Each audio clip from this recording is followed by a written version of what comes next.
Victoria Whitmore shoved Bryan Adams off the cathedral pulpit mid-sentence, his 67-year-old body crashing into the front pew as she sneered into the microphone. "Who are you to eulogize my father? You're nothing but the help."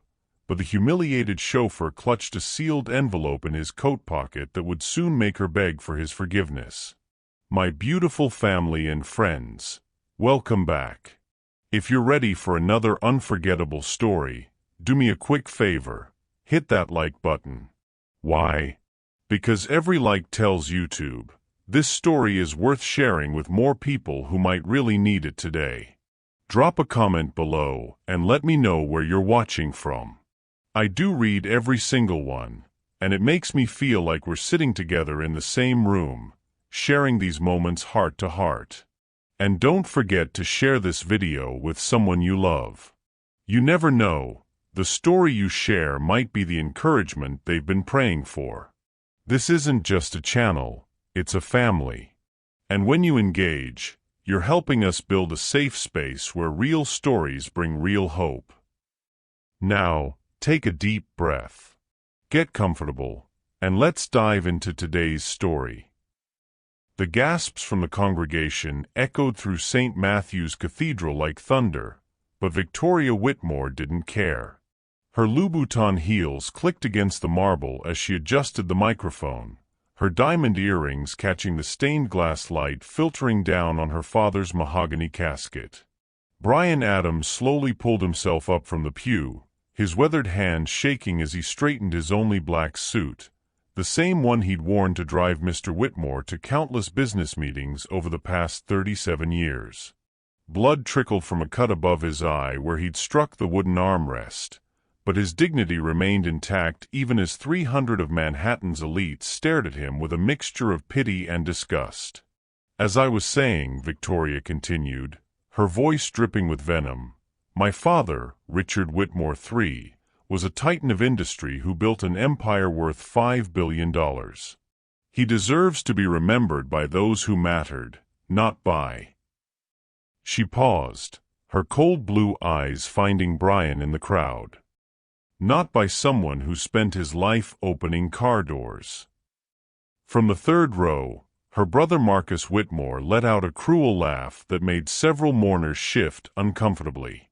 At 42, Marcus possessed the same ruthless ambition as his sister, though he preferred psychological torture to Victoria's more direct approach. His wife Priscilla, draped in black Chanel, whispered something behind her gloved hand that made their teenage daughter Madison giggle. The youngest Whitmore sibling, 35-year-old Alexander, remained silent in the front pew, though Bryan caught him shaking his head in what might have been disapproval. Or perhaps it was simply embarrassment at the spectacle his siblings were creating. Bryan's chest tightened as he remembered the conversation he'd had with Mr. Whitmore just 6 months ago, when the old man's health was failing fast. "Bryan, my boy," Richard had said, his once commanding voice reduced to a whisper, "I've made some terrible mistakes as a father. I let my children become monsters, and now they think money is the only thing that matters." But that conversation felt like a lifetime ago now, buried beneath the weight of 37 years of casual cruelty, racial slurs whispered behind his back, and now this final public humiliation. "The audacity," Victoria continued from the pulpit, her voice rising, "of this man thinking he belonged up here, speaking about a man he could never understand. My father was Harvard-educated, a philanthropist, a visionary. What would a chauffeur know about any of that?" The words hit Bryan like physical blows, but he'd endured worse over the decades. He remembered the time Marcus had made him wait outside in a blizzard for 4 hours because he'd forgotten to clean the leather seats to perfection. He remembered Priscilla refusing to let him use the guest bathroom during Madison's Sweet 16 party, forcing him to drive 20 minutes to find a gas station. He remembered countless Christmas bonuses forgotten and overtime pay that never materialized. But most of all, he remembered Richard Whitmore's face during those final months. Not the face of a proud patriarch, but of a broken man who'd realized too late that his wealth had poisoned everything he touched. "Daddy always said the help should know their place," Madison Whitmore called out from her pew, her private school accent sharp with entitlement. At 17, she'd already mastered the family tradition of casual cruelty. Several mourners shifted uncomfortably, but none dared to speak up. The Whitmore name carried too much weight in Manhattan society, their charitable donations and business connections ensuring silence from even the most morally upright attendees. Bryan felt the envelope in his coat pocket, still sealed, still secret, still containing the power to change everything. Mr. Whitmore had entrusted him with it during their last private conversation, making him promise to wait until after the funeral to open it. "Promise me, Bryan," the dying man had whispered. "Let them show their true colors first. Let them prove to everyone who they really are." As Victoria concluded her eulogy with flowery words about family legacy and charitable giving, Bryan caught sight of Charles Morrison, the family's longtime attorney, sitting near the back of the cathedral. The man looked uncomfortable, his eyes darting between the pulpit and Bryan with an expression that seemed almost guilty. "What do you think drove the Whitmore children to become so cruel? Was it their father's influence, or something else entirely? Share your thoughts below." The service ended with Victoria's perfectly practiced tears and Marcus's firm handshakes with business associates who'd come to pay their respects. As the congregation filed out toward the cemetery for the burial, Bryan remained in his pew, his fingers tracing the edges of the mysterious envelope. He had no idea that in less than an hour, everything would change. The Whitmore's world of privilege and cruelty was about to come crashing down, and the man they'd spent decades treating as less than human would hold all the power. But first, they had a burial to attend, and one final chance to prove exactly what kind of people they'd become. The limousines rolled through Central Park like a funeral procession of wealth and privilege, their black paint gleaming under the autumn sun. Bryan Adams sat alone in the lead car, not as a passenger, but as the driver, just as he had been for over 3 decades. Through the rearview mirror, he watched Victoria Whitmore reapply her lipstick with the same cold precision she used for everything else. "Driver," she said without looking up, "take the long route. I need time to prepare my graveside remarks." Bryan's knuckles whitened on the steering wheel. Even now, even after 37 years of faithful service, she couldn't bring herself to use his name. To her, he was simply driver, a human extension of the machine he operated. The memories flooded back as they passed the code playground where he'd once pushed a 5-year-old Victoria on the swings while Richard attended emergency board meetings. She'd laughed then, called him Uncle Bryan, and begged him for piggyback rides. What had happened to that little girl? When had love turned to contempt? Perhaps it was the day she turned 13 and overheard her mother Eleanor, God rest her soul, telling her friends at a charity luncheon that the help needed to remember their place. Or maybe it was Marcus's influence when he returned from prep school with new ideas about class and privilege. Alexander had been different, though. Even now, at 35, he sometimes said please and thank you, though he'd stopped making eye contact years ago. Through the partition window, Bryan caught fragments of conversation between Victoria and her brother Marcus, who joined her in the limousine after the cathedral service. "The will reading is scheduled for Thursday," Marcus was saying, his voice thick with anticipation. "Morrison says it's straightforward, everything divided equally among the 3 of us, with small bequests to the staff." "How small?" Victoria asked, finally looking up from her compact mirror. "A year's salary each. Enough to make them grateful, but not enough to make them comfortable." Victoria smiled, the first genuine smile Bryan had seen from her all day. Daddy always was generous with the hired help. Too generous, if you ask me. Bryan's hand moved instinctively to the envelope in his coat pocket. If only they knew what Richard Whitmore had really thought about their generosity in those final months. The memory hit him like a physical blow. Richard, pale and gaunt from chemotherapy, calling him into the library at 3 in the morning. "Bryan, I need to tell you something," the old man had whispered, his eyes filled with regret. "About my children. About what I've done to them, and what I'm going to do about it." That conversation had changed everything.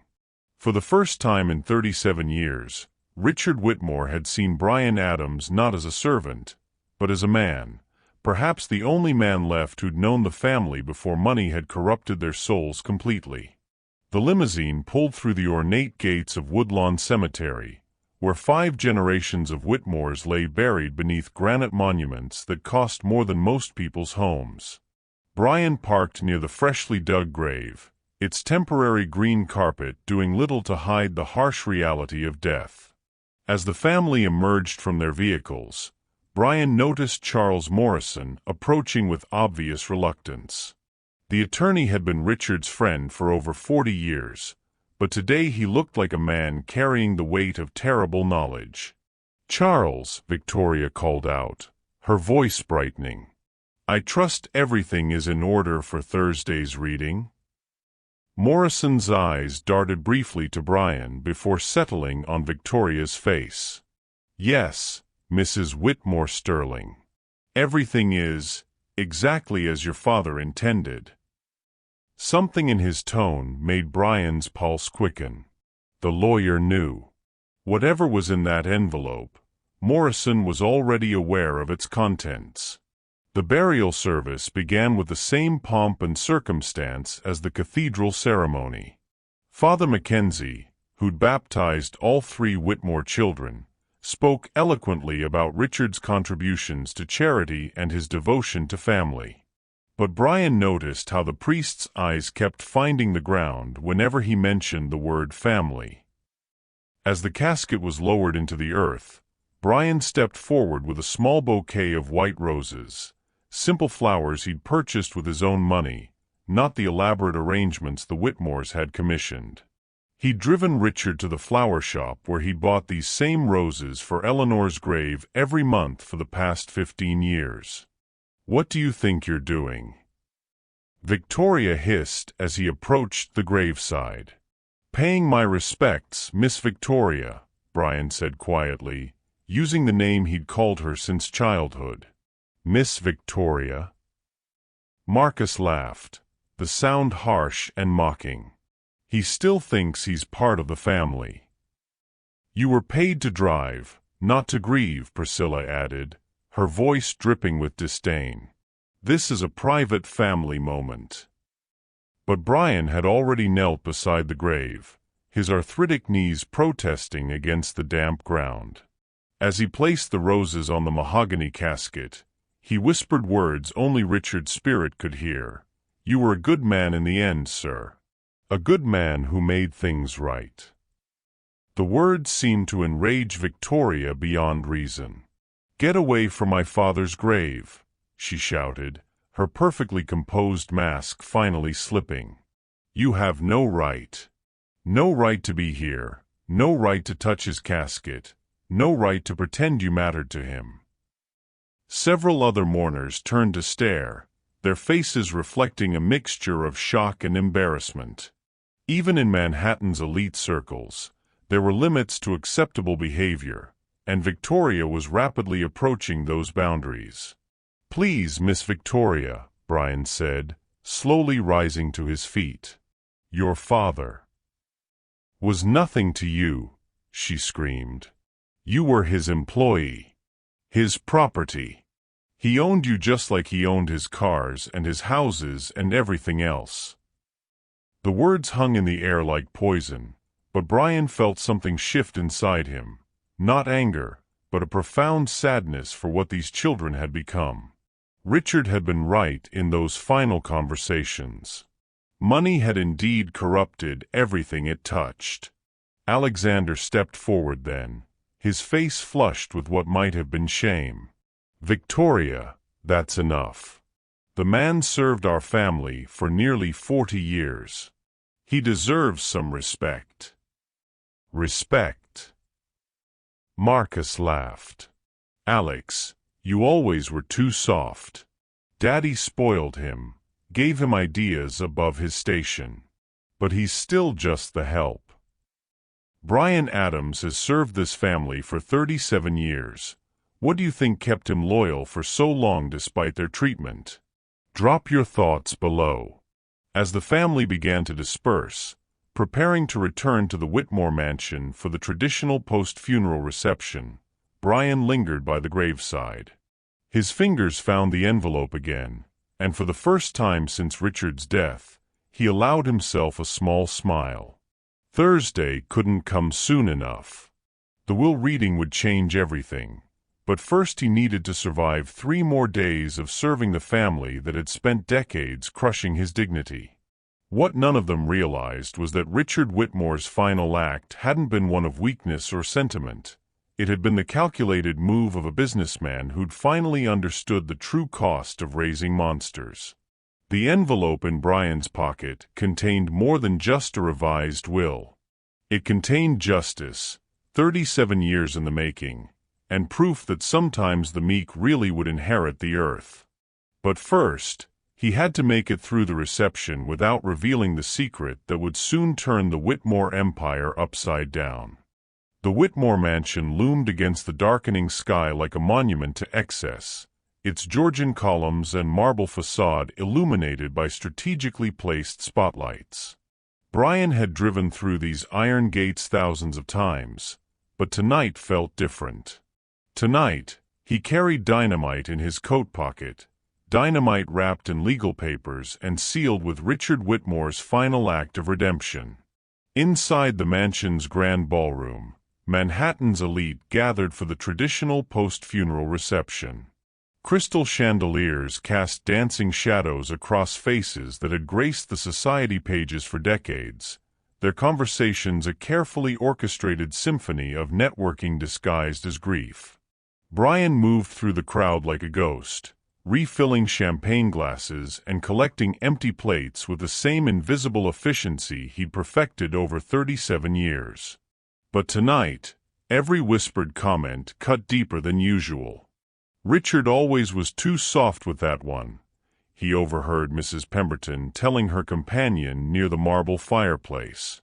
My Harold would never let the help get so comfortable. The Astors replaced their entire staff last year, came the reply. Sometimes you have to remind people of their place. From across the room, Victoria's laughter rang out like breaking glass as she regaled a circle of admirers with stories of her father's business acumen. She'd changed from her funeral attire into a stunning black Valentino dress that probably cost more than Bryan's annual salary.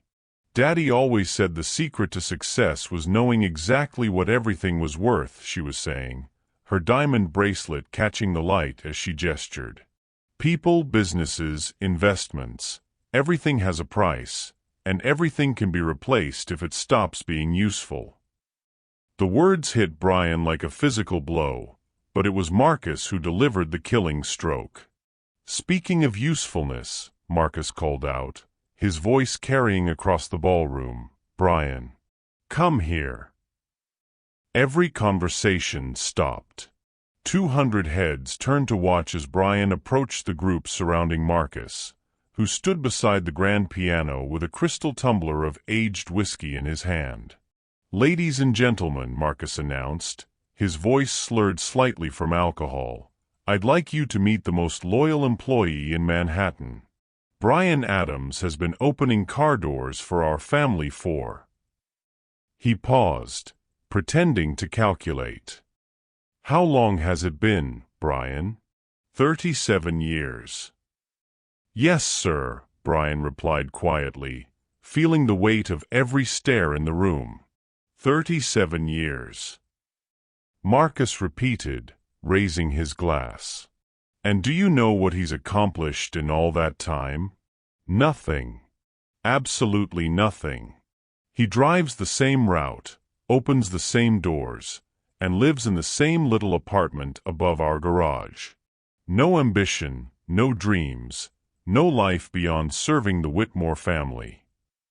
Cruel laughter rippled through the crowd. Bryan's hands trembled at his sides, but he remained silent.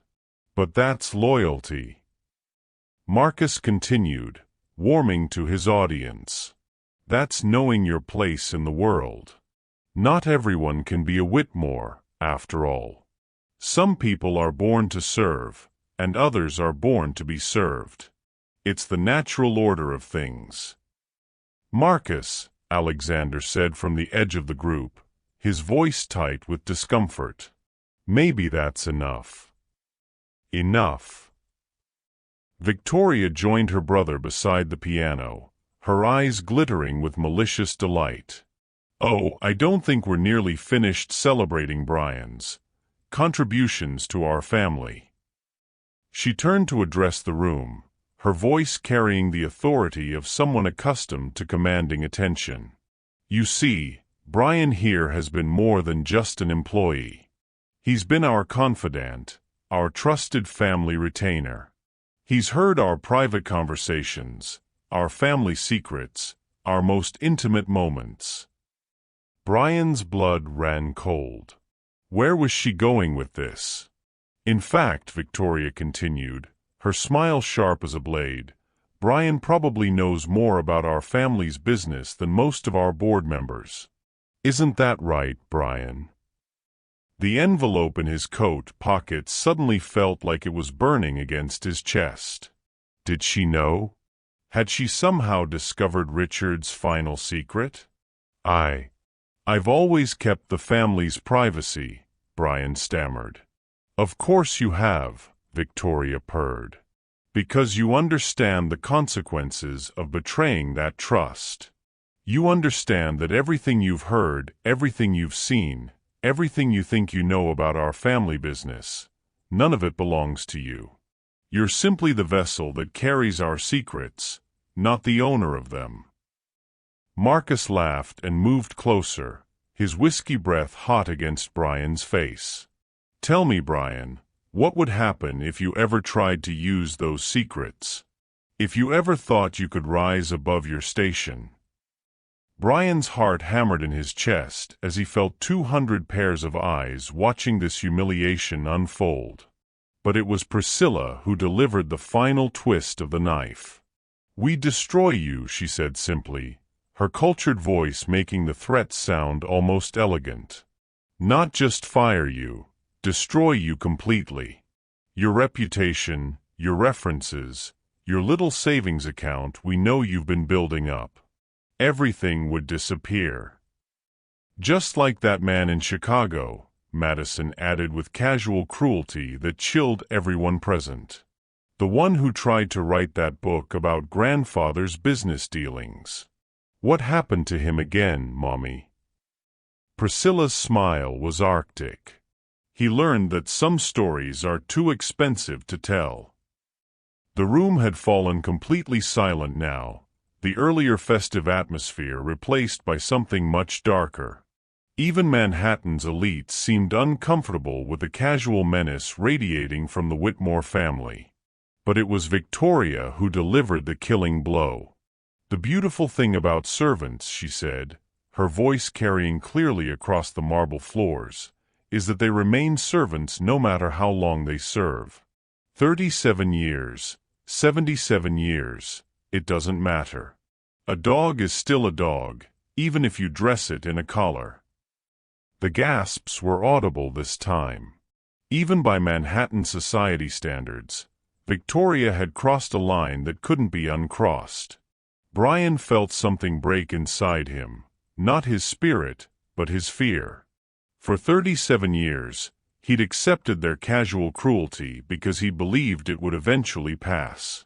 Because he'd hoped that kindness and loyalty would eventually be rewarded. Because he'd trusted that good people always found their way back to goodness. But Richard Whitmore had been right in those final conversations. His children weren't good people who'd lost their way, they were exactly who they'd chosen to become. Bryan's hand moved to his coat pocket, feeling the sharp edges of the envelope that contained their destruction. For the first time in his life, he allowed himself to imagine what it would feel like to watch their world crumble. "You're absolutely right, Miss Victoria," he said, his voice steady despite the chaos in his chest. "A servant is always a servant." But his eyes held something new, something that made Victoria take an unconscious step backward. "However," Bryan continued, his gaze finding Charles Morrison in the crowd, "sometimes servants know things that their masters have forgotten." Morrison's face went white as paper. Something just shifted in Bryan's demeanor. "What do you think he's planning to do with that mysterious envelope? Share your predictions below." The lawyer pushed through the crowd with obvious panic, reaching Bryan's side just as the old chauffeur pulled the sealed envelope from his coat pocket. "Bryan," Morrison said urgently, his voice barely above a whisper, "not here. Not like this."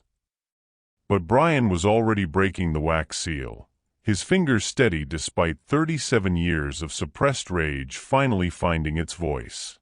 "Actually, Mr. Morrison," Bryan said, loud enough for everyone to hear, "I think this is exactly the right time and place." As he unfolded the papers inside, Victoria's confident smile began to falter.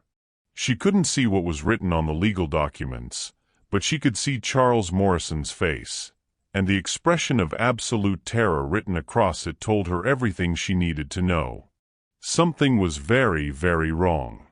The silence in the Whitmore ballroom stretched like a taut wire, ready to snap at the slightest provocation. Bryan Adams held the unfolded documents in his weathered hands, his eyes scanning the legal text that would soon rewrite the fate of everyone in the room. Charles Morrison stood frozen beside him, sweat beading on his forehead despite the mansion's perfect climate control. Victoria's confident smile had transformed into something more predatory, though uncertainty flickered behind her cold blue eyes. "What exactly do you think you're doing, Bryan?" she asked, her voice carrying the dangerous edge of someone accustomed to absolute control. "Reading," Bryan replied simply, his voice steady as granite. "Something your father asked me to do after his funeral." Marcus pushed through the crowd, his earlier drunken bravado replaced by sharp alertness. "Morrison, what the hell is going on here? What papers is he talking about?" The attorney's mouth opened and closed like a fish gasping for air. For 40 years, Charles Morrison had been the Whitmore family's most trusted legal advisor, the keeper of their secrets and the architect of their financial empire. But now he looked like a man watching his career crumble in real time. "Charles," Alexander said quietly, stepping closer to the group. Unlike his siblings, he seemed more concerned than angry. "What did father give him?" Before Morrison could answer, Bryan began to read aloud, his voice carrying clearly across the marble floors. "I, Richard Whitmore III, being of sound mind and body, do hereby revoke all previous wills and testaments, and declare this to be my final will and testament, dated 6 months before my death." "That's impossible," Victoria snapped, snatching at the papers. "Daddy's will was finalized years ago. We've seen it. Everything goes to us."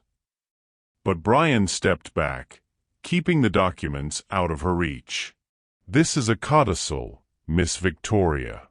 A legal amendment to the original will. Signed, witnessed, and notarized according to New York state law." Morrison finally found his voice, though it came out as barely a whisper. "Bryan, please. This isn't the time or place." "When would be the right time, Mr. Morrison?" Bryan asked, his eyes never leaving the lawyer's face. "After you'd helped them spend money that was never theirs?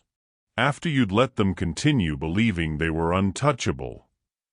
The crowd pressed closer, sensing drama that would fuel Manhattan gossip for months. Mrs. Pemberton had her phone out, undoubtedly recording every word for her social media followers. The Astors whispered frantically to each other near the champagne fountain. Even the catering staff had stopped pretending to work, their eyes fixed on the unfolding spectacle. "What does it say?" Marcus demanded, his face flushed with anger and alcohol. What lies did that senile old man put in writing? Bryan's eyes found Marcus across the crowd, and for the first time in 37 years, he didn't look away first. "Your father wasn't senile, Mr. Marcus.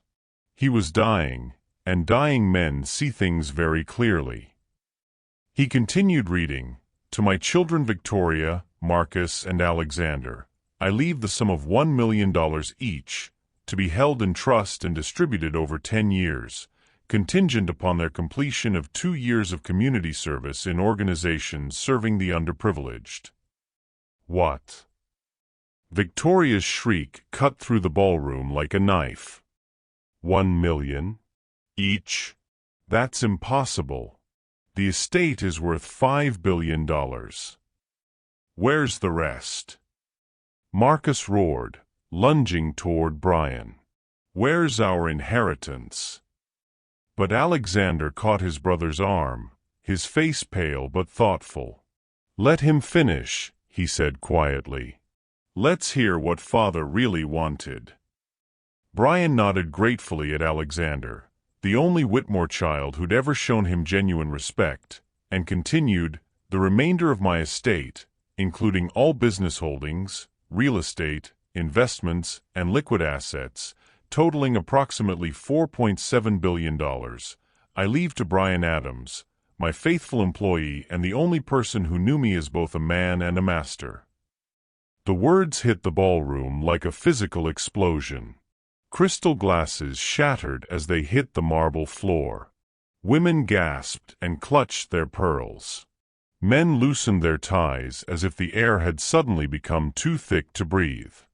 Victoria's face went through a spectrum of emotions: shock, disbelief, rage, and finally a cold calculation that was somehow more terrifying than her earlier fury. "You're lying," she said, her voice deadly quiet. "This is some kind of elaborate fraud.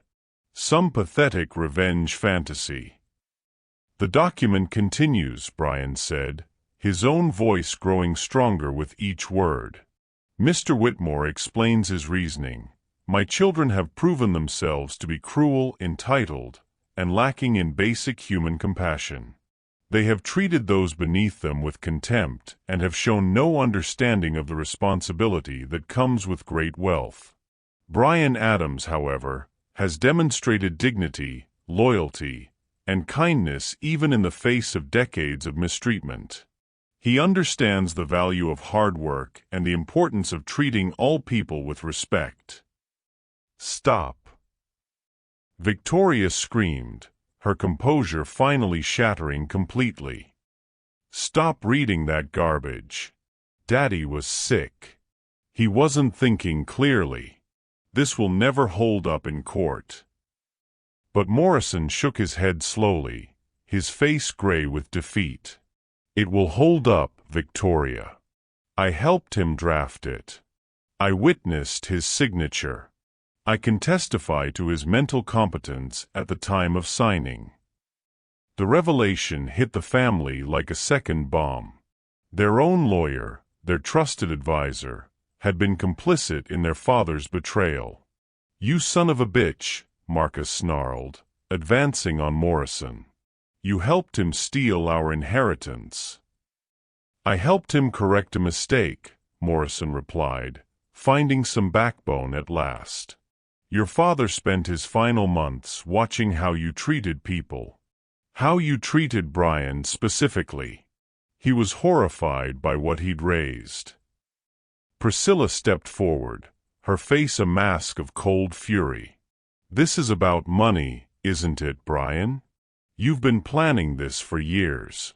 Manipulating a sick old man, poisoning his mind against his own children." But Bryan shook his head sadly. "Mrs. Priscilla, I never asked for any of this.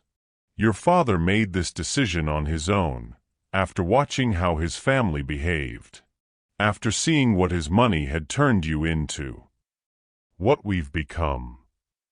Victoria laughed, but there was no humor in the sound. "We've become successful. We've become powerful. We've become everything Daddy raised us to be." "No," Alexander said quietly, his voice cutting through his sister's hysteria. "We've become everything he was afraid we'd become." The admission hung in the air like a confession.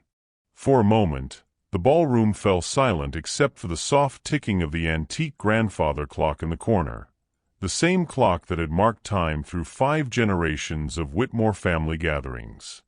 The Whitmore children just learned they've lost a $5 billion inheritance.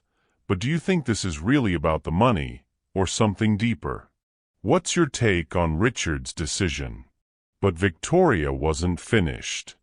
Her eyes glittered with a dangerous light as she pulled out her phone, her fingers flying across the screen. "You think this is over, Bryan? You think you can just waltz in here and steal our birthright?" "I'm not stealing anything," Bryan replied calmly. "I'm simply the recipient of your father's final wishes." "We'll see about that," Victoria snarled. "I'm calling our litigation team right now. We'll tie this up in court for decades. We'll prove Daddy was mentally incompetent. We'll show that you manipulated him, coerced him, maybe even threatened him." Marcus nodded eagerly, his earlier shock transforming into cold calculation. "We'll destroy you in court, old man. We'll drag your name through every newspaper in the city. We'll make sure you never see a penny of that money." But it was Morrison who delivered the final blow to their hopes. "There's more," he said quietly, pulling a second set of documents from his briefcase. "Your father anticipated your reaction. He's left detailed video testimony explaining his decision, recorded in the presence of 3 independent witnesses. He's also documented every instance of cruelty and mistreatment he witnessed over the past 5 years." The color drained from Victoria's face. "Video testimony?" "Hours of it," Morrison confirmed, "including footage from the security cameras throughout this house, showing exactly how you've treated Bryan and the other staff members over the years." The implications hit them like a tsunami. Not only had they lost their inheritance, but their father had been building a case against them for years, documenting their cruelty with the same methodical precision he'd once used to build his business empire. Bryan folded the will carefully and placed it back in his coat pocket. For 37 years, he'd dreamed of this moment, not the money, but the justice. The recognition that his dignity had value, that his humanity mattered, that kindness was worth more than cruelty. But as he looked at the faces surrounding him, some shocked, some calculating, some filled with barely contained rage, he realized that his real test was just beginning. The Whitmores had just lost everything, but they weren't the type of people to accept defeat gracefully. They would fight, scheme, and plot to reclaim what they believed was rightfully theirs. And Bryan Adams, a 67-year-old chauffeur who just inherited one of America's largest fortunes, would need to be ready for war. The Whitmore ballroom had transformed into a battlefield, with Manhattan's elite pressed against the walls like spectators at a gladiatorial contest. But the real war was just beginning, and Victoria Whitmore had the cold, calculating look of a general who just discovered her enemy's weakness. "Everyone out," she commanded, her voice cutting through the shocked murmurs. "This is a private family matter." The guests began filing toward the exits with obvious reluctance, their phones already buzzing with messages to friends and gossip columnists. Mrs. Pemberton lingered near the doorway, clearly hoping to catch more details, but Marcus's withering glare sent her scurrying into the night. Within minutes, only the family, Morrison, and Bryan remained in the cavernous ballroom. The silence stretched taut as a wire, broken only by the soft click of Victoria's heels as she paced before the marble fireplace. 37 years, she said finally, her voice deceptively calm. 37 years of faithful service, and this is how you repay our family's generosity. Bryan remained standing near the piano, his weathered hands clasped behind his back. I repaid your family's generosity with loyalty, Miss Victoria. Every single day for 37 years. Loyalty. Marcus laughed bitterly, loosening his tie as he slumped into one of the antique chairs. You call this loyalty? Stealing our inheritance?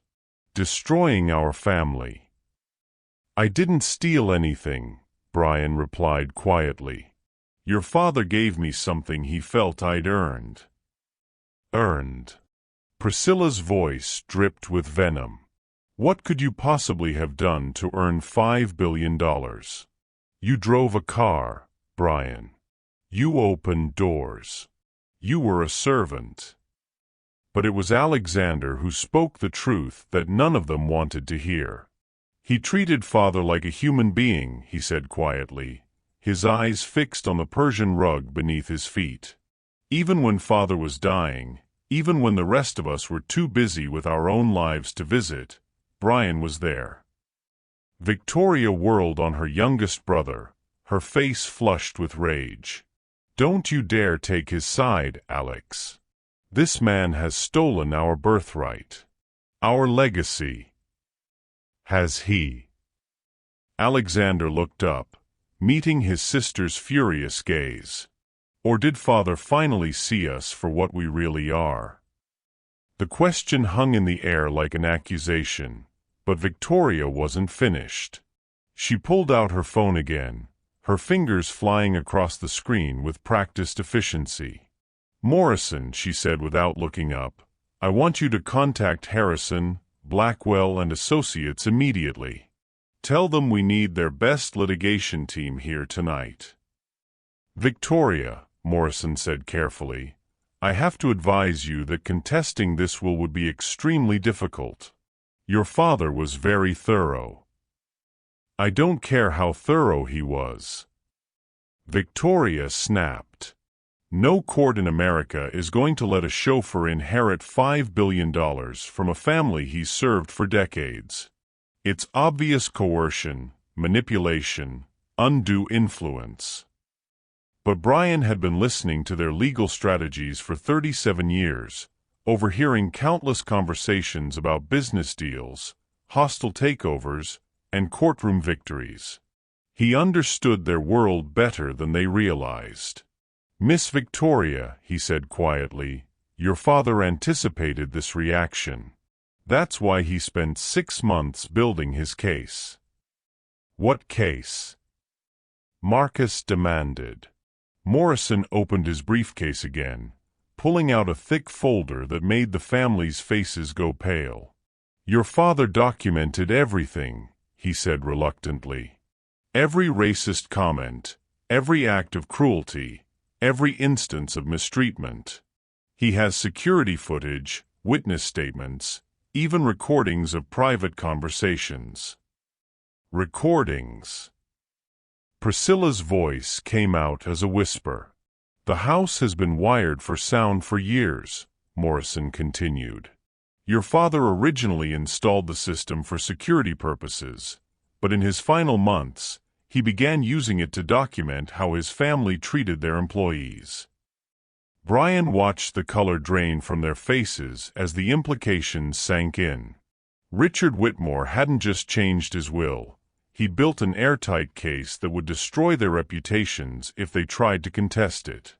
But Victoria wasn't ready to surrender. Her eyes glittered with a dangerous light as she studied Bryan's face, searching for weakness.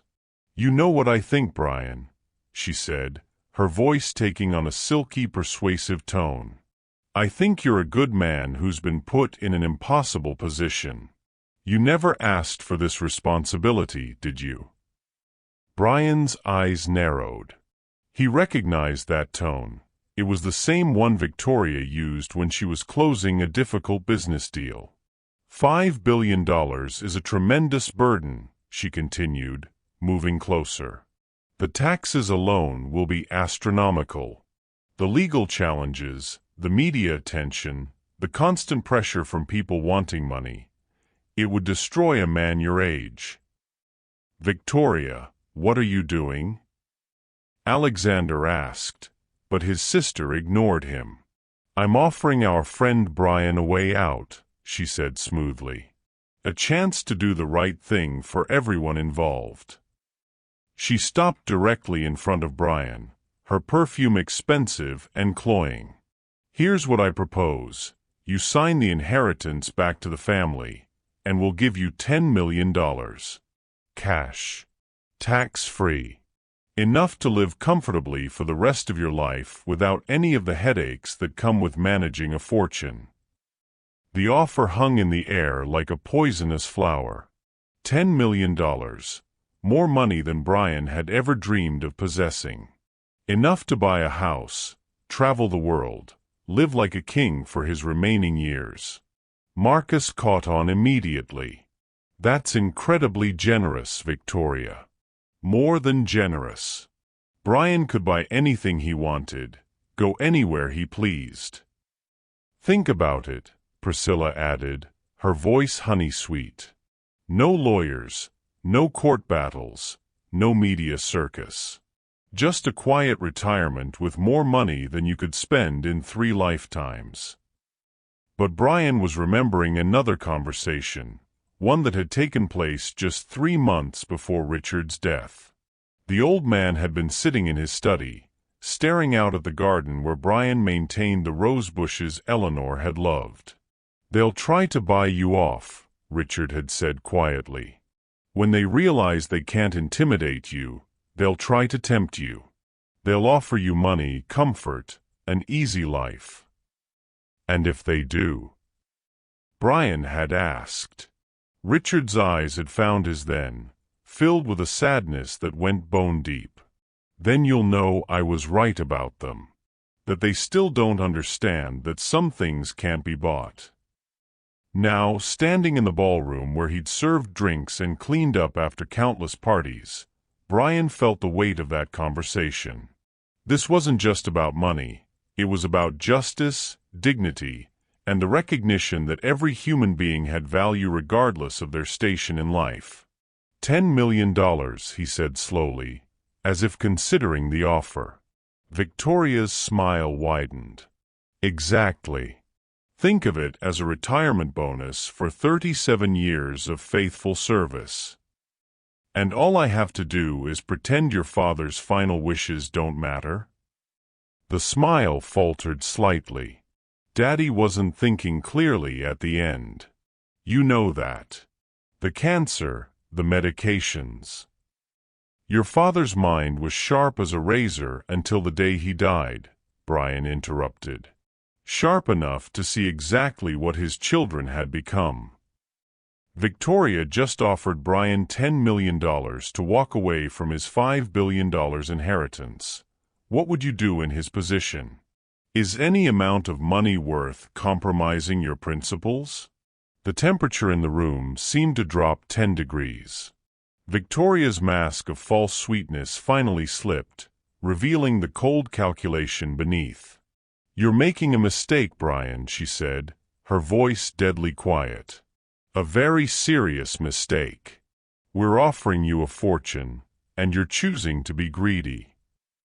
I'm choosing to honor a good man's final wishes, Bryan replied. A good man. Marcus laughed harshly. Our father was a ruthless businessman who destroyed competitors and crushed anyone who got in his way. You think he suddenly grew a conscience on his deathbed? I think he realized that the most important thing he'd ever built was his family, Bryan said quietly. And I think he was heartbroken to discover what that family had become. The words hit their target with surgical precision. Alexander flinched as if he'd been slapped. Priscilla's face went white. Even Marcus looked shaken. But Victoria's reaction was pure rage. "You sanctimonious old fool," she snarled. "You think you're better than us? You think driving our cars and cleaning our messes makes you morally superior?"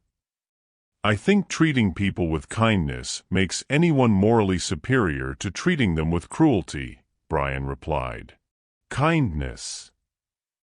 Victoria's laugh was like breaking glass. "You want to see kindness, Bryan? Here's some kindness for you." She pulled out her phone again, but this time she wasn't calling lawyers. She was scrolling through her contacts until she found the name she wanted. "Detective Rodriguez," she said when the call connected. "This is Victoria Whitmore. I need to report a theft. Yes, a very serious theft. Someone has stolen $5 billion from my family." Bryan's blood ran cold as he realized what she was doing. She was going to have him arrested, drag him through the criminal justice system, destroy his reputation before he could claim his inheritance. But Morrison stepped forward, his face grim with determination. "Victoria, hang up the phone. Now." "Why should I?" "Because if you have Bryan arrested on false charges, I'll release your father's video testimony to every news outlet in the city. The whole world will see exactly why he disinherited you." The threat stopped Victoria cold. For the first time since the will reading began, she looked genuinely afraid. The battle lines were drawn. On one side stood the Whitmore children, armed with wealth, connections, and a lifetime of privilege. On the other stood an elderly chauffeur and a lawyer with a conscience, protected only by the truth and a dead man's final act of justice. But Bryan was beginning to realize that the truth might not be enough. The Whitmores had spent decades perfecting the art of destroying anyone who threatened their power. And now they were about to turn that expertise on him. The grandfather clock in the corner chimed midnight, its deep bronze notes echoing through the Whitmore mansion like a funeral bell. Bryan Adams sat alone in the servants' quarters above the garage, staring at the legal documents that had transformed him from chauffeur to billionaire in the span of a single evening. But the weight of that transformation felt more like a death sentence than a blessing.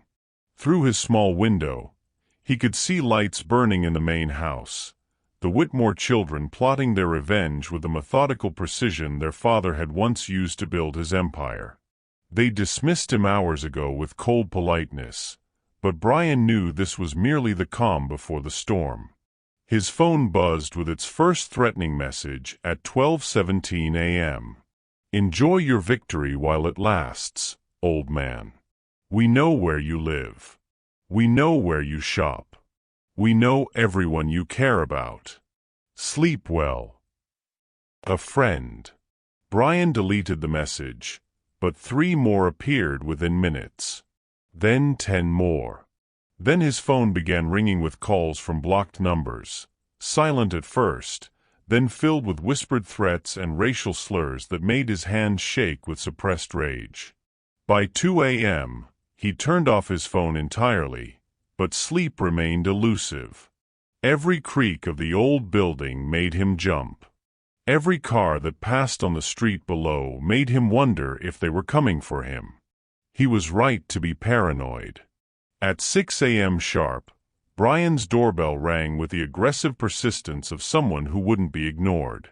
Through his peephole, he saw 2 men in expensive suits flanked by a woman with a camera, reporters who'd somehow gotten past the estate security gates. "Mr. Adams," the woman called out. "I'm Jennifer Walsh from Channel 7 News. We'd like to ask you about your relationship with Richard Whitmore and the allegations that you manipulated a dying man for financial gain." Bryan's blood ran cold. Somehow, the story had already leaked to the media, and the narrative was being carefully crafted to paint him as a predator who'd taken advantage of a vulnerable elderly man. His phone, despite being turned off, began buzzing again.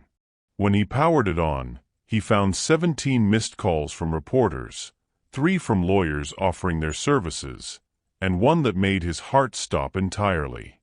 The message was from Madison Whitmore, Victoria's 17-year-old daughter. "My mom says you hurt Grandpa. She says you made him sick and scared so he'd give you our money. I hope you die, you disgusting old man. I hope you die alone and in pain just like you made Grandpa die." The cruelty of it, the casual viciousness from a child who'd been raised to see him as less than human, hit Bryan harder than any of the adult threats.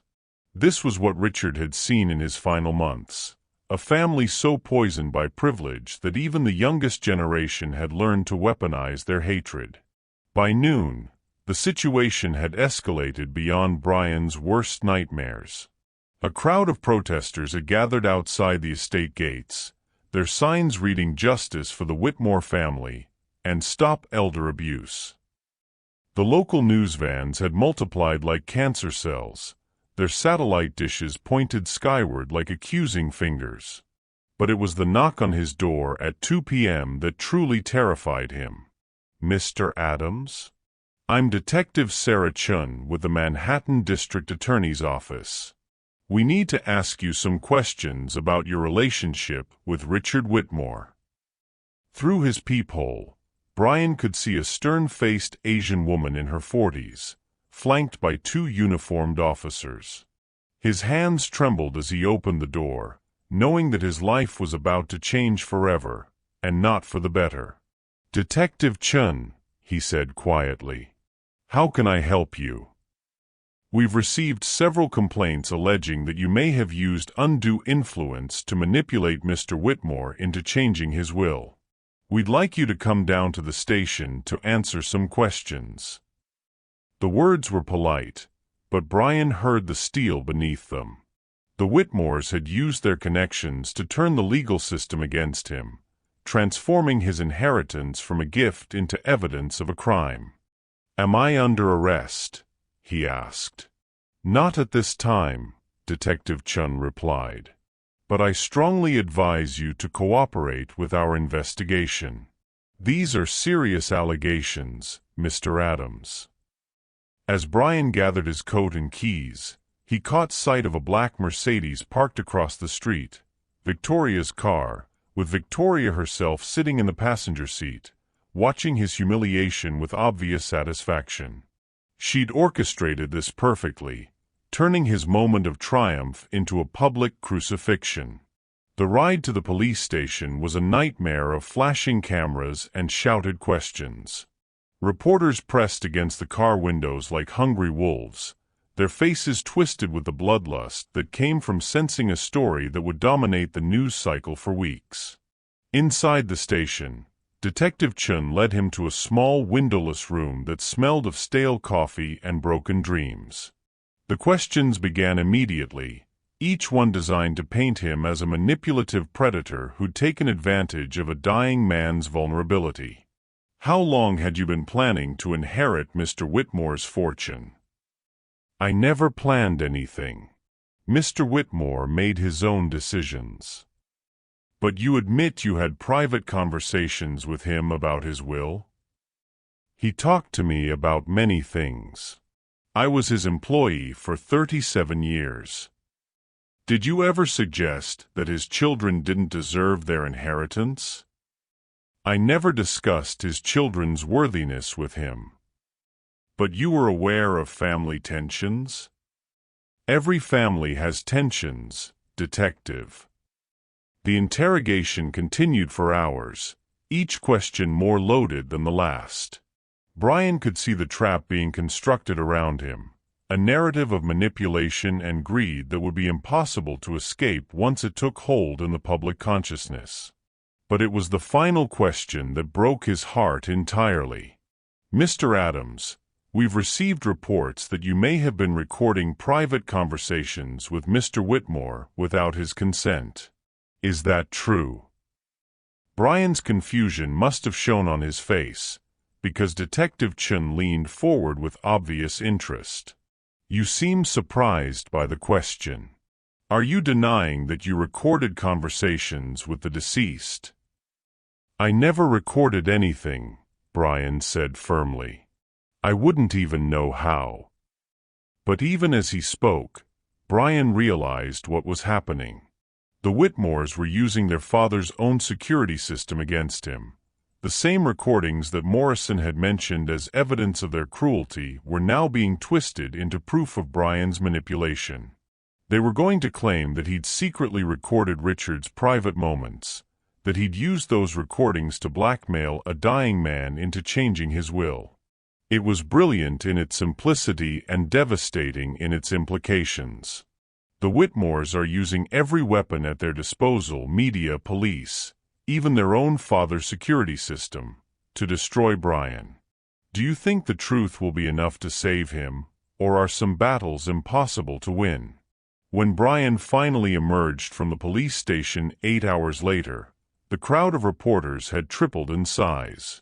The questions came at him like bullets. Did you threaten Mr. Whitmore? How long have you been planning this theft? What did you promise him in exchange for the inheritance? Are you working with organized crime? Bryan pushed through the crowd without answering, his dignity intact but his spirit crumbling. This was what the Whitmores had planned all along, not just to reclaim their inheritance, but to destroy him so completely that no one would ever dare to challenge their power again. As he climbed the stairs to his small apartment, Bryan found a final surprise waiting for him, an eviction notice taped to his door. The Whitmores owned the building, and they were exercising their right to terminate his lease immediately. He had 24 hours to vacate the only home he'd known for nearly 4 decades. Sitting on his narrow bed, surrounded by the modest possessions he'd accumulated over a lifetime of service, Bryan Adams felt the full weight of his situation crashing down on him. He was 67 years old, alone in the world, facing criminal charges and media persecution that would follow him for the rest of his life.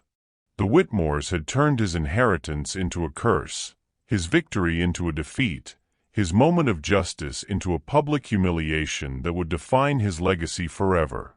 For the first time since Richard's death, Bryan wondered if he should have taken Victoria's offer.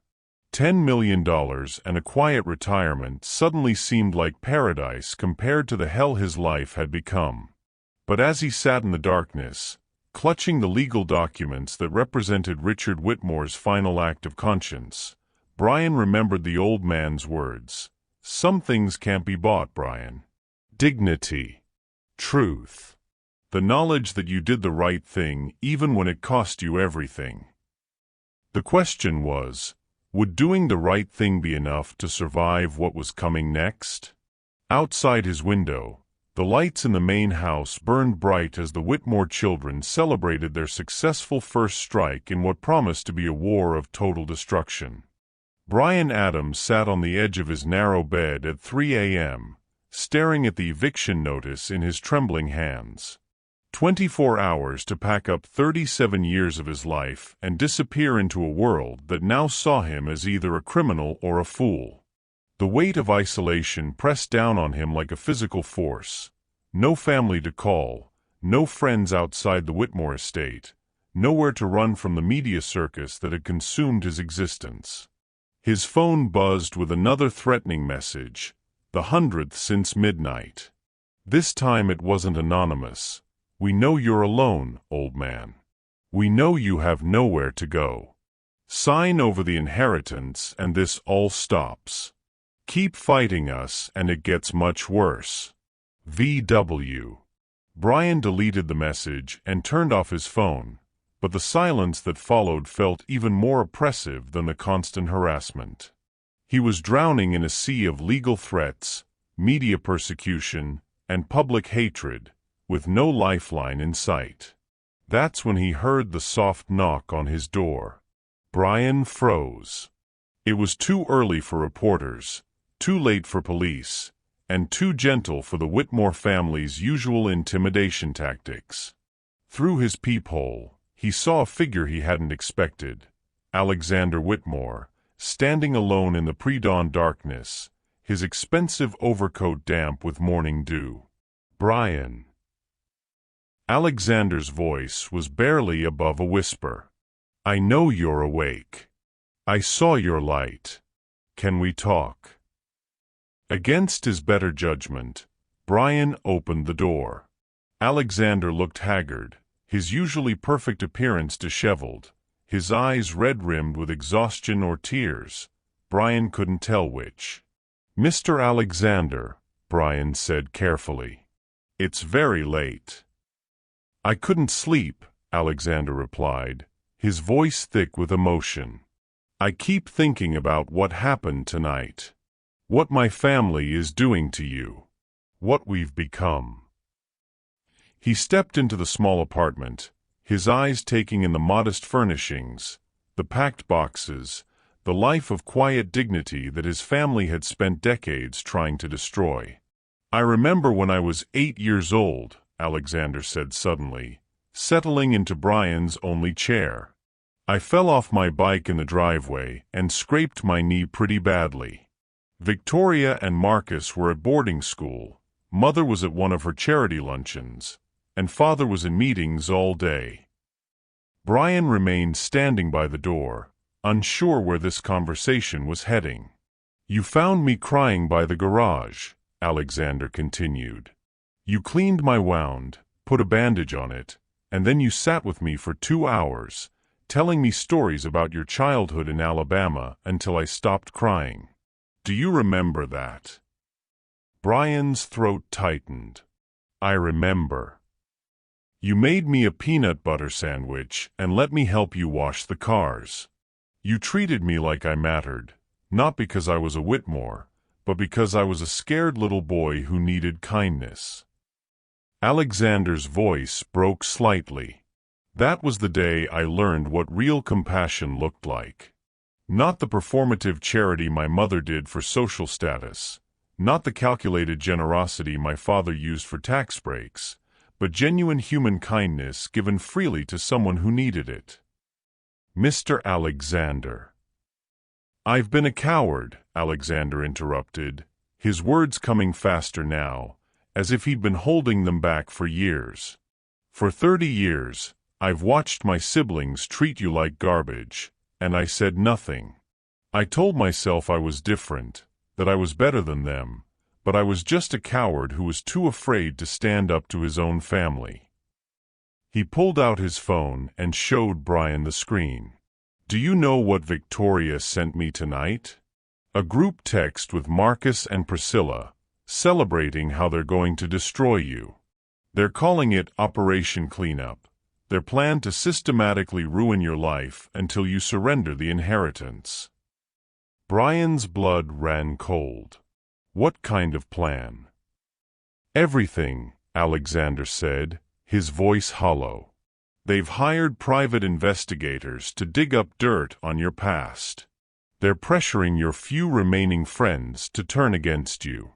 They're planning to have you arrested on fabricated charges. They've even contacted your old neighbors in Alabama, trying to find people who'll testify that you were always shifty or untrustworthy."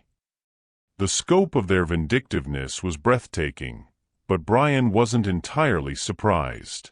He'd watched the Whitmores destroy business rivals and personal enemies for decades. He'd just never imagined he'd become their target. "But that's not the worst part," Alexander continued, his hands shaking as he scrolled through his phone. "They're planning to claim that you sexually assaulted Father during his final illness. They're going to say that's how you coerced him into changing the will." The words hit Bryan like a physical blow. Sexual assault allegations would destroy him completely, regardless of whether they were proven false. The mere accusation would follow him for the rest of his life, making him unemployable, unmarriageable, a pariah in any community he tried to join. "They can't," Bryan whispered. "There's no evidence because it never happened." "They don't need evidence," Alexander said bitterly. "They just need reasonable doubt. 1 or 2 paid witnesses, some carefully edited security footage, a few strategic leaks to the media, and suddenly you're not just a gold digger, you're a predator who took advantage of a dying man.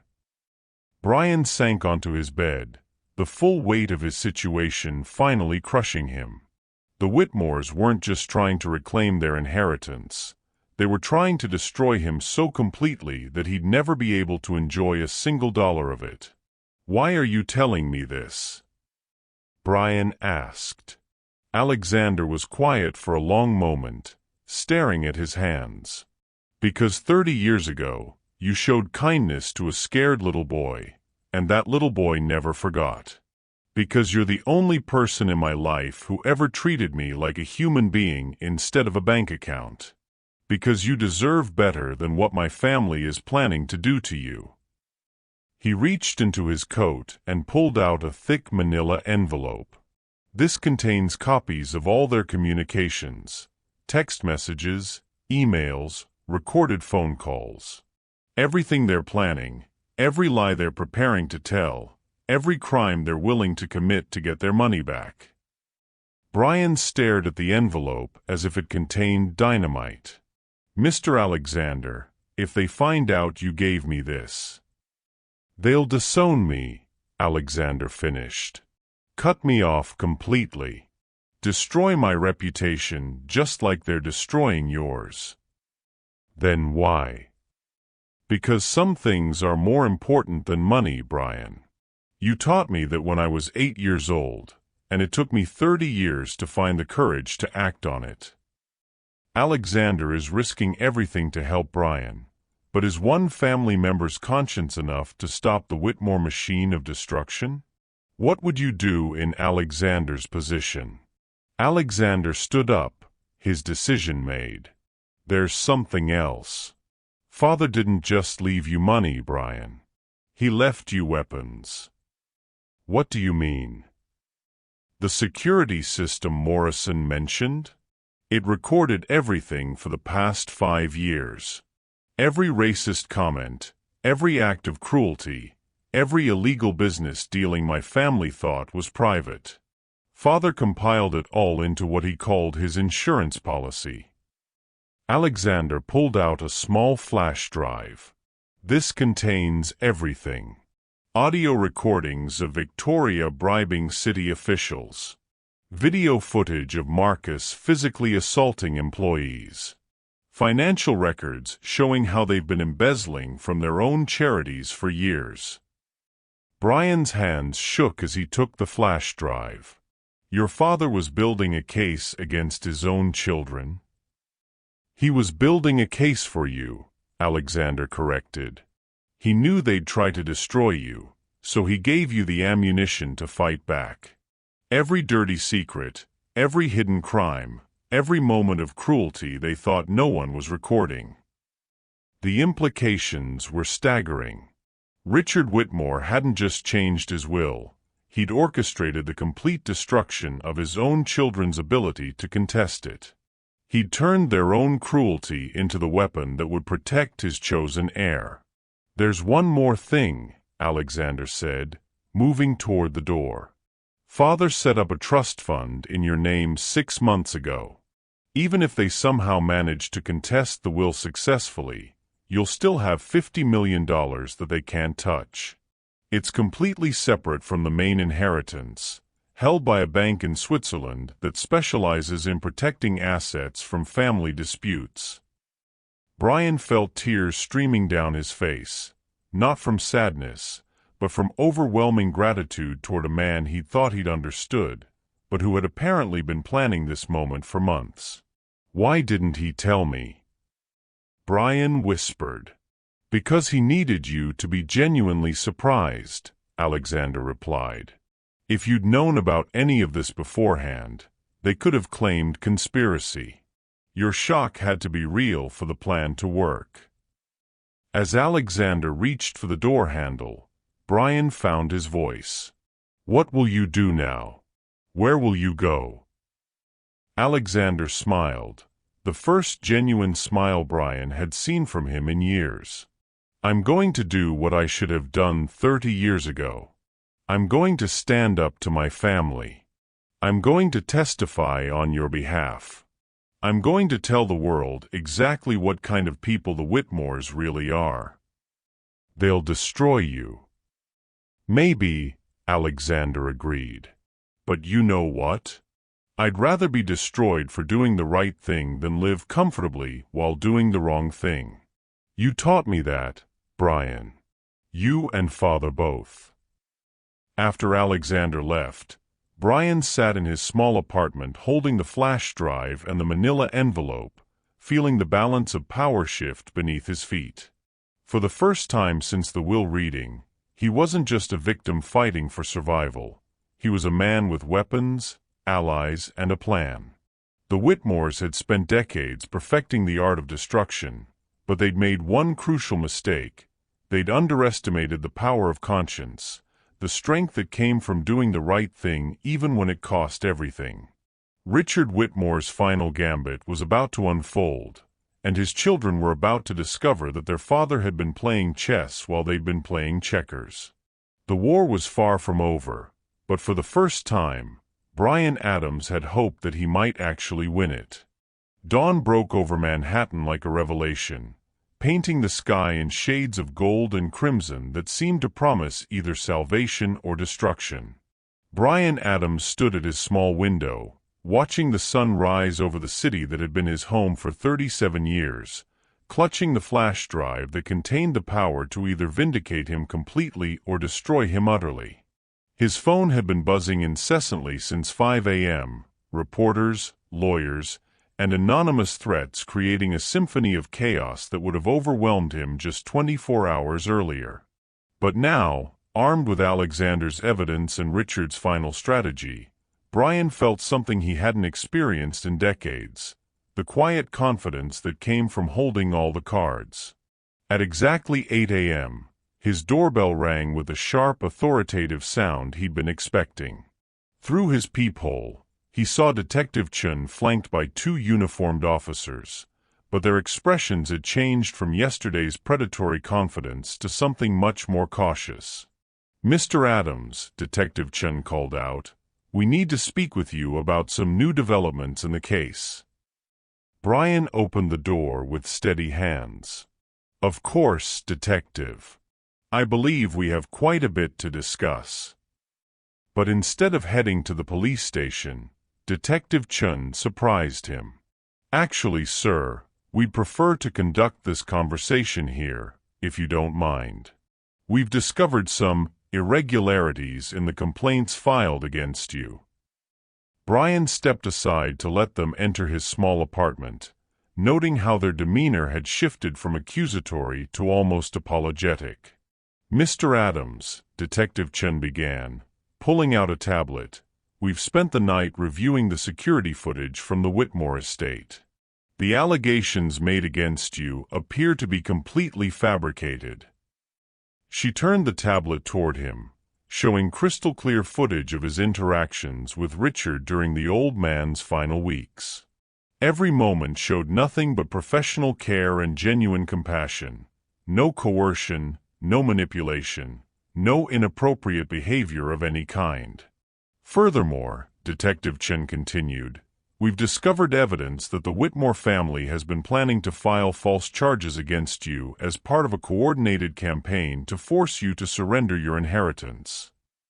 Bryan wasn't surprised, but he played his part. What kind of evidence?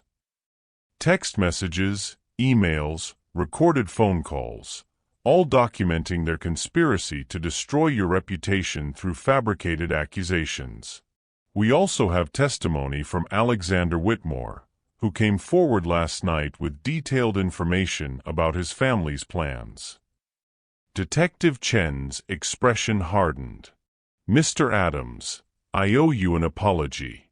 We were manipulated into investigating an innocent man while the real criminals were the ones making the accusations." Before Bryan could respond, his phone rang.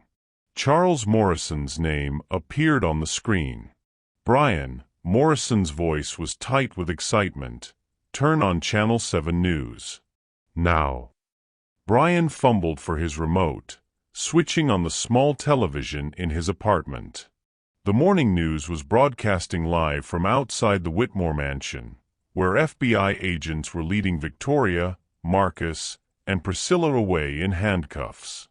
Arrested this morning on federal charges including charity fraud, tax evasion, and conspiracy to file false police reports, the reporter was saying.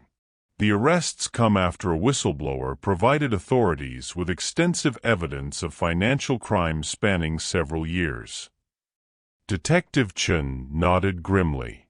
The security footage your employer compiled didn't just document their treatment of you, Mr. Adams. It captured years of financial crimes. The FBI has been building a case against them for months, and the evidence Richard Whitmore gathered was the final piece they needed. Bryan sank into his chair, overwhelmed by the speed at which everything was unraveling. What happens now? Now. Detective Chun smiled for the first time since he'd met her. Now you're completely cleared of all suspicion. In fact, you're being hailed as the whistleblower who helped expose one of Manhattan's biggest charity fraud schemes. The irony wasn't lost on Bryan. The family that had spent decades treating him as less than human was now facing federal prison time, while he, the man they'd tried to destroy, was being celebrated as a hero. His phone rang again. This time it was Alexander. Bryan, Alexander's voice was thick with emotion. I'm at the FBI field office. I've been here all night, giving them everything I know about my family's crimes. I wanted you to know, this is over. They can't hurt you anymore. Mr. Alexander, what about you?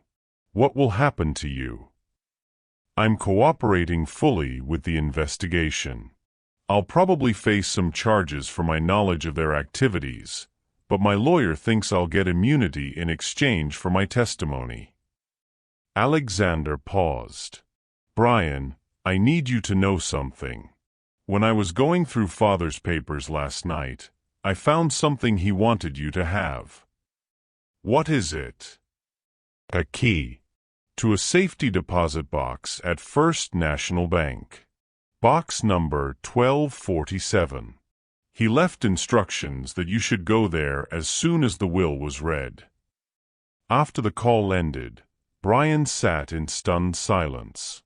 Even in death, Richard Whitmore was still orchestrating events, still protecting him from dangers he hadn't even anticipated.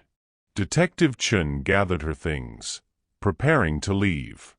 Mr. Adams, I have to ask, did you know about any of this? The financial crimes, the evidence your employer was gathering. Bryan shook his head honestly. I knew Mr. Whitmore was troubled by his children's behavior, but I had no idea about the extent of their criminal activities. I was just a chauffeur who tried to treat people with kindness. Well, that kindness may have saved you from a very different fate, Detective Chun replied. If you hadn't been the man you are, Richard Whitmore never would have trusted you with his final wishes. And without those wishes being carried out, these crimes might never have been exposed. After the police left, Bryan sat alone in his apartment, processing the magnitude of what had just occurred. In less than 24 hours, he'd gone from being a suspected criminal to being the key witness in a federal investigation. The Whitmore children, who'd spent their lives believing they were untouchable, were now facing decades in prison. But it was the thought of that safety deposit box that consumed his attention. What final surprise had Richard Whitmore left for him? The Whitmore siblings are now facing federal charges, while Bryan stands completely vindicated. What do you think Richard left in that safety deposit box? Another twist, or something even more meaningful? An hour later, Bryan stood in the marble lobby of First National Bank, the key trembling in his weathered hands. The bank manager, who'd clearly been watching the morning news, treated him with a deference that felt surreal after decades of being invisible. Box 1247, the manager said, leading him into the vault. Mr. Whitmore left specific instructions that only you were to have access. The safety deposit box was larger than Bryan had expected. Inside, he found 3 items that would change his understanding of everything that had happened. The first was a thick folder containing detailed financial records, not of crimes, but of charitable donations. For the past 5 years, Richard Whitmore had been secretly funding scholarships, homeless shelters, and community programs throughout the city. Millions of dollars in genuine charity work that his children knew nothing about. The second item was a photograph, Richard and Bryan standing beside the limousine after Bryan's 25th anniversary with the family. Richard's arm was around Bryan's shoulders, both men smiling genuinely. On the back, Richard had written, "The only honest relationship in my life." But it was the third item that brought tears to Bryan's eyes, a simple handwritten note. "Bryan, by the time you read this, my children will have shown their true nature, and justice will have been served. The money I've left you isn't charity, it's payment for 37 years of dignity in the face of indignity, kindness in the face of cruelty, and loyalty that was never truly appreciated until it was almost too late. Use it well. Build something beautiful. Show the world what real wealth looks like. Your friend, Richard." Bryan folded the note carefully, his heart full of a peace he hadn't felt in decades. Richard Whitmore's final gift wasn't just money or vindication, it was recognition. After 37 years of being invisible, Bryan Adams was finally seen. Outside the bank, reporters waited with their cameras and questions, but Bryan walked past them with quiet dignity. He had work to do, a legacy to build, and a promise to keep to a man who'd finally learned the difference between having wealth and being wealthy. The war was over. Justice had won. And for the first time in his life, Bryan Adams was truly free. The marble steps of the Manhattan courthouse gleamed in the afternoon sun as Bryan Adams emerged from what would be his final legal proceeding. Behind him, the heavy oak doors closed on a chapter of his life that had lasted 37 years, and on a new chapter that would define whatever time he had left on this earth. Charles Morrison walked beside him, a thick folder of legal documents tucked under his arm and a satisfied smile on his weathered face. "It's official, Bryan. The will has been probated, all challenges have been dismissed, and the inheritance is legally yours. $4.7 billion, free and clear." But Bryan's attention wasn't on the money, it was on the small crowd gathered at the bottom of the courthouse steps. Alexander Whitmore stood there in a simple gray suit, no longer the entitled heir but a man who'd chosen conscience over comfort. Beside him stood Detective Chun, who'd become an unexpected ally in the fight for justice. And scattered throughout the crowd were faces Bryan recognized. Maria, the Whitmore family's housekeeper for 20 years. James, the groundskeeper who'd worked alongside Bryan maintaining the estate. Mrs. Patterson, the elderly cook who'd always saved him a plate from family dinners. They were the invisible people, the ones who'd served the Whitmore family faithfully while enduring the same casual cruelty Bryan had faced. And they were here not because they expected anything from him, but because they wanted to witness the moment when dignity finally triumphed over degradation. "Mr. Bryan," Maria called out, her face bright with tears of joy. "We saw the news. We're so happy for you." Bryan made his way down the steps, accepting handshakes and embraces from people who understood exactly what this victory meant. It wasn't about the money, it was about the recognition that their lives had value, that their service mattered, that kindness was worth more than cruelty. "What will you do now?" James asked, his calloused hands gripping Bryan's shoulders. "Where will you go?" It was the question everyone wanted answered, and Bryan had been thinking about it since the moment he'd read Richard's final note. The old Bryan Adams might have disappeared quietly, bought a small house somewhere far from Manhattan, and lived out his days in peaceful anonymity. But the man standing on these courthouse steps was different. He'd been tested by fire and emerged stronger. He'd faced the worst that wealth and privilege could throw at him and survived with his dignity intact. He'd learned that sometimes the meek really do inherit the earth, but only if they're brave enough to claim their inheritance. "I'm not going anywhere," Bryan said, his voice carrying clearly across the crowd. "This city has been my home for 37 years. These people," he gestured to the faces surrounding him, "are my family. Why would I leave?" Alexander stepped forward, his expression serious. "Bryan, there's something you should know. The FBI investigation is expanding.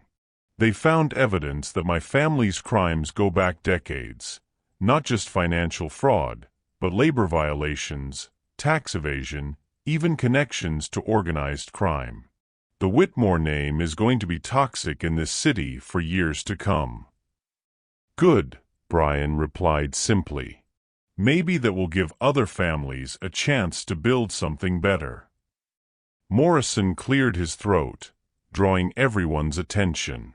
"Bryan, we need to discuss the practical matters. The inheritance includes not just liquid assets, but properties, businesses, investments. The Whitmore estate itself, the Manhattan penthouse, the house in the Hamptons, all of it is now yours." The irony wasn't lost on anyone present.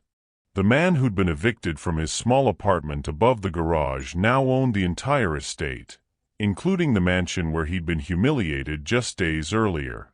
"What about the staff?" Bryan asked. "The people who work at the estate?" "That's entirely up to you," Morrison replied. "You're the owner now. You can keep them, dismiss them, or restructure everything however you see fit." Bryan looked around at the faces of his fellow workers, people who'd spent years fearing for their jobs, walking on eggshells around the Whitmore family's volatile moods, accepting abuse because they needed the paycheck. "Maria," he said, turning to the housekeeper, "how would you like to be the estate manager? Full authority over all domestic operations, with a salary that reflects the responsibility." Maria's eyes widened in shock. "Mr. Bryan, I don't know what to say." "Say yes," Bryan smiled. "James, I'd like you to oversee all the grounds and maintenance. Mrs. Patterson, would you consider being head of hospitality? I have a feeling we're going to be hosting some very different kinds of events at that house." The transformation was immediate and profound. People who'd spent decades being treated as invisible suddenly found themselves being offered positions of authority and respect. The hierarchy that had defined their lives was being turned upside down, not through cruelty, but through recognition of their worth. "What kind of events?" Alexander asked, genuine curiosity in his voice. Bryan's smile widened. "Charity fundraisers, scholarship ceremonies, community meetings. I want that house to become what it should have been all along, a place where wealth is used to lift people up, not tear them down." Detective Chun stepped forward, her expression thoughtful. "You know, Mr. Adams, what you're describing sounds like exactly what this city needs. There are a lot of powerful families who think they're above the law, above basic human decency. Maybe it's time someone showed them a different way." "Maybe it is," Bryan agreed. "But first, there's something I need to do." He pulled out his phone and dialed a number he'd memorized decades ago. The phone rang twice before a familiar voice answered. "Whitmore residence." "Hello, this is Bryan Adams. I'd like to speak with whoever is in charge of the house today." There was a pause, then a confused response. "Mr. Adams?" But you're the owner now. You're in charge." Bryan smiled at the bewilderment in the voice, one of the junior staff members who was still trying to process how completely the world had changed. "Then I'd like to give my first official order as owner," Bryan said.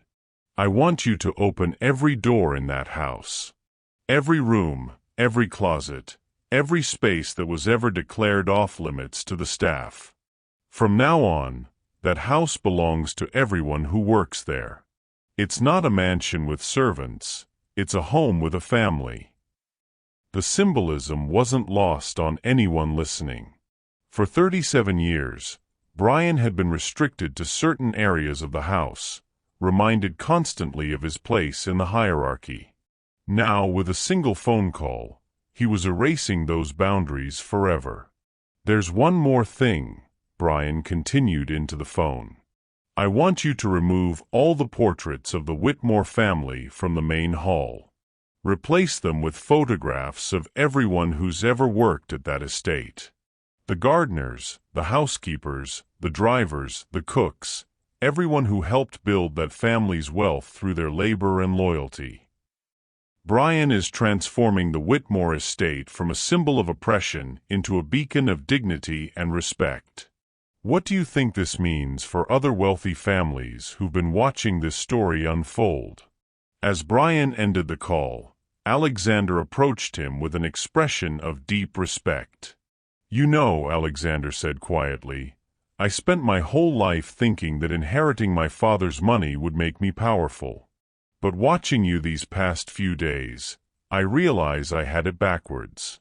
You were always the powerful one. You just didn't have the resources to show it." "Power isn't about what you own, Mr. Alexander," Bryan replied. "It's about how you treat people when you think no one is watching." "I know that now," Alexander said. "And I want you to know, whatever you're building, whatever vision you have for using this inheritance, I want to help.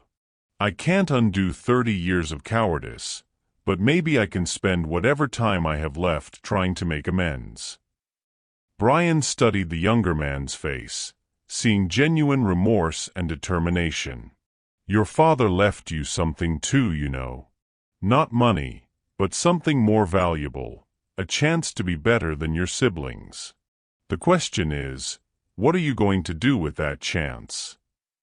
"I'm going to earn it," Alexander replied without hesitation. "However long it takes, whatever it costs, I'm going to prove that the Whitmore name can stand for something good."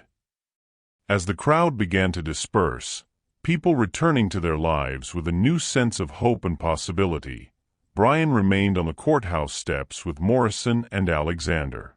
The late afternoon sun cast long shadows across the marble, and for the first time in decades, Bryan felt truly at peace. "So what's the first order of business?"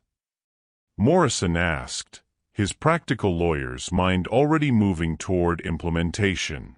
Bryan looked up at the sky, thinking of Richard Whitmore and the conversation they'd had in those final weeks about legacy and redemption. "We're going to prove that wealth can be a force for good," Bryan said. "We're going to show this city, and every other city, that money doesn't have to corrupt, that power doesn't have to destroy, that privilege can be used to lift others up instead of keeping them down."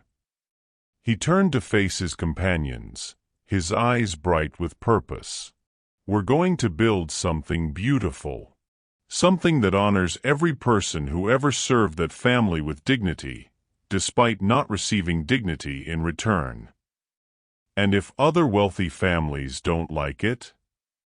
Alexander asked. Bryan's smile was gentle but determined. "Then they'll learn what the Whitmores learned, that treating people with cruelty has consequences. That justice may be delayed, but it's never denied. That sometimes, the last really do become first."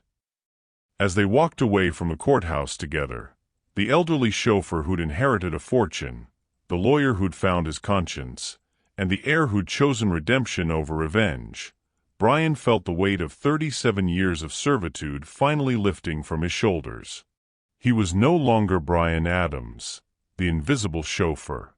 He was Bryan Adams, the man who'd proven that dignity could triumph over degradation, that kindness could conquer cruelty, and that sometimes, if you hold on to your principles long enough, the universe finds a way to reward your patience. The Whitmore empire was dead. But from its ashes, something far more beautiful was about to be born. And Bryan Adams, the man who'd spent his life opening doors for others, was finally ready to walk through a door of his own. What did you think of Bryan's journey from invisible servant to empowered philanthropist? Share your thoughts on how wealth and power should really be used in our society. Thank you so much for watching this story all the way to the end. If this touched your heart, then you're going to love the next one. It's just as powerful, and even more intriguing than you can imagine. So don't stop here. Check out more videos on my channel and continue the journey. I'll be waiting for you on the other side of that story. See you there.